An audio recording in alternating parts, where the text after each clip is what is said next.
Greetings everyone, this is Devesh Kirubhakaran.J who's here with another lecture session on the extract titled A Room of One's Own, written by Virginia Woolf. So, let's get started. Introducing the extract, A Room of One's Own, it's a novel.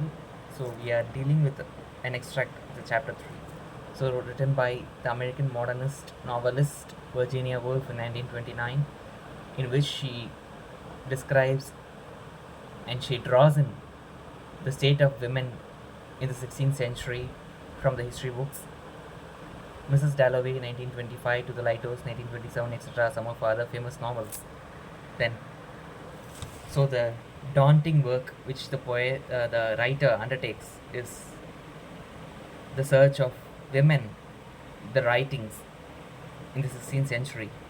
So she goes up to the library and all the nearby libraries to find some literary output from women in the 16th century, the Elizabethan era, the golden age of English literature, how women were completely erased from history, and how a major emphasis is made upon the source Trevelyan, where the literary outputs were scarce by women.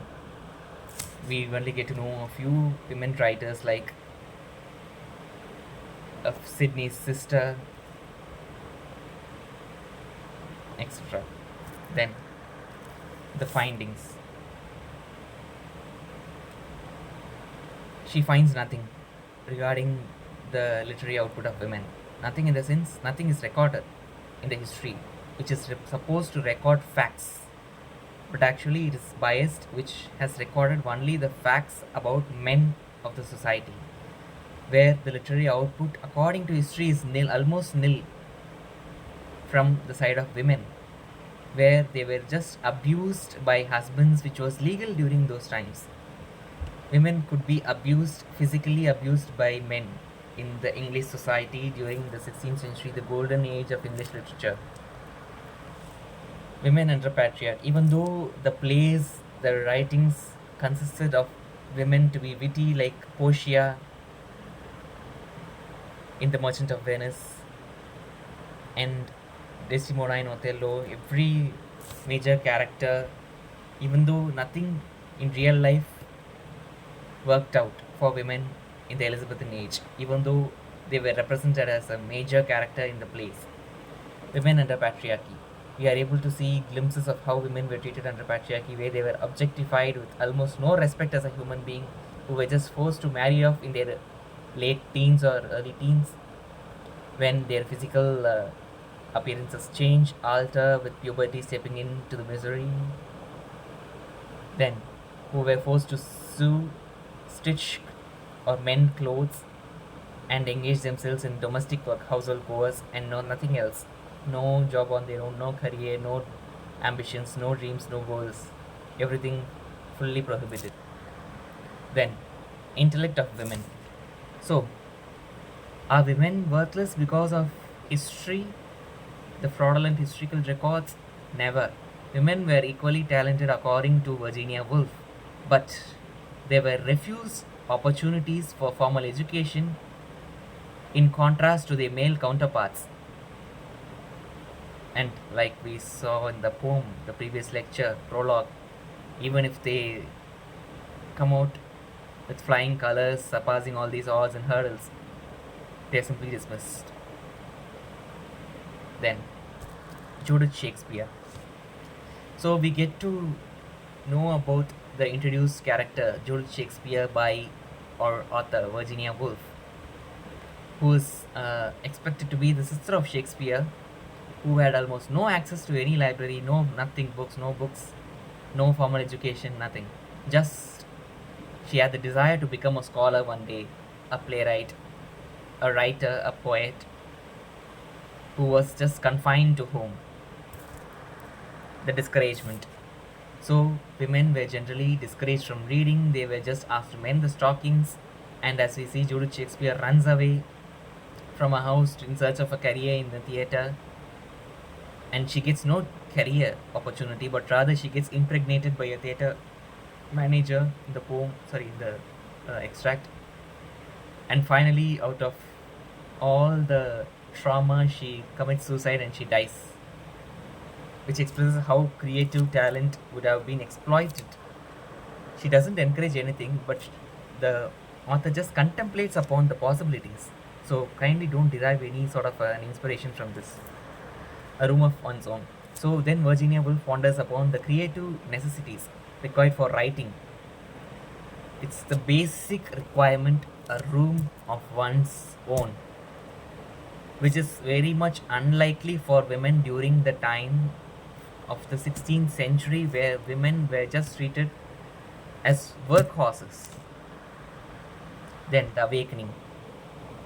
So Virginia Woolf finally finds out that women have been completely erased from history because of the selfish ambitions of men to establish themselves as the primary axis of the society, and which reminds us to create space for women in the society. Then the conclusion. So the extract deals with the disappointment of the author in the quest to find the literary output of women in the 16th century society, which also expresses how possible creative energies, talent were destroyed, destruction of human abilities, the potential talent which went completely unnoticed throughout the history of England, because women were held as slaves by men, just treated as horses. We cannot even say horses, we can say as objects, things which were just used, exploited. Then let's look upon the significant lines from the extract. What's the good of your writing is a question asked by the society. What good can you write? Does it even have any content? That is how the society looks towards the writings of women. The best woman was intellectually the inferior of the worst man. The major ousting statement made by men, a famous man in the era, as stated by the author, that the best intellectual woman is equivalent to the worst of men. That's what he says. She was the apple of her father's eye. The father loves her. We even saw in the poem an introduction by Kamala Das. Loves her in the sense it's traditional, not the modern sort of love. Objectification, confining her to home. Then, she had no chance of learning grammar and logic, the harsh reality where women were not allowed formal education. Some of the most profound thoughts in literature fall from her lips. So it's the profound talent of women where they were not given a chance to express themselves in any sort of art form. A woman's composing is like a dog's walking on his hind legs. Yeah, it's a satire or mocking on women from the society's side, that it's very disreputable, that the work would have nothing if it is composed by a woman writer. She was severely beaten by her father. It's because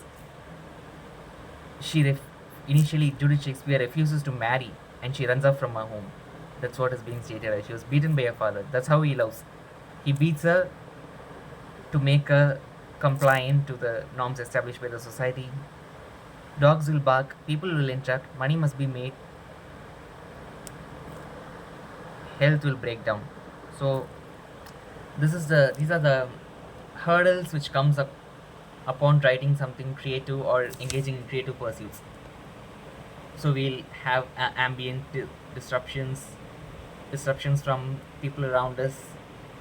Like similarly, Emerson says how we must ignore all these aspects. We must find a separate room. Money must be made. Financial security is absolutely necessary to sustain the society. Health will be down. We have to also look upon our health, which will disrupt for sure in between creative pursuits. Men laughed in her face. The humiliation faced by Judith's right for saying that she also wants to become a scholar. Mighty poets in their misery dead. This line is used by Keats, which Virginia Woolf quotes, that most of the mighty poets are dead in their misery. They die because of the miserable conditions they live in. So, to summarize this extract, first introducing the text, how it deals with the state of women in the 16th century, the search, the daunting, the scary, the disappointing search which Virginia Woolf takes in the library, the findings, nothing from the library. She finds nothing from the library, glimpses of women in the patriarchal society, how the intellect of women went unused, about the fictional character Judith Shakespeare as an example, and the discouragement she faced, and the need for a room of one's own, which ultimately the women lacked. Then the awakening, the need to rise up, and conclusion, the need to embrace inclusivity, to avoid the destruction of potential talent, to create a better world. So here ends the extract. I hope I have added something to the understanding of this extract. Kindly do like, comment, share, and subscribe to my channel. See you in the next lecture session. Thank you.